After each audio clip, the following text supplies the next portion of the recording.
નમસ્કાર, આપ જોઈ રહ્યા છો નેશન પ્લસ ન્યૂઝ. હું છું આપની સાથે હેતલ ભગત. માલપુર તાલુકા પંચાયતની બામણી બેઠકની પેટા ચૂંટણી યોજાવા જઈ રહી છે, ત્યારે ભાજપ દ્વારા મંગુબેન પુજારાને ઉમેદવાર તરીકે જાહેર કરાયા છે. માલપુર તાલુકા પંચાયત બામણી બેઠકની પેટા ચૂંટણી યોજાવાની છે, ત્યારે ભાજપ દ્વારા મંગુબેન પુજારાને ઉમેદવાર તરીકે જાહેર કરાયા છે. આજે ઉમેદવારે પોતાનું ઉમેદવારી પત્ર ભર્યું છે, જેમાં જિલ્લા પંચાયત ઉપપ્રમુખ, તાલુકા પંચાયત પ્રમુખ, તાલુકા ભાજપ પ્રમુખની હાજરીમાં આ ફોર્મ ભરવામાં આવ્યું છે. તાલુકા પંચાયતમાં ચૂંટણી અધિકારીને આ ઉમેદવારી ફોર્મ આપ્યું છે, જેમાં ભાજપના કાર્યકરો મોટી સંખ્યામાં હાજર રહ્યા હતા.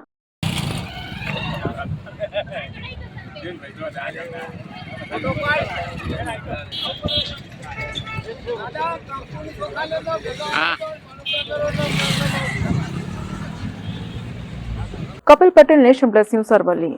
સમાચારોના સતત અપડેટ મેળવવા માટે અમારી નેશન પ્લસ ન્યૂઝની યુટ્યુબ ચેનલને સબસ્ક્રાઇબ કરો, બેલ આઇકન દબાવો અને જોડાયેલા રહો ફેસબુક, ઇન્સ્ટાગ્રામ અને ટ્વિટર પર.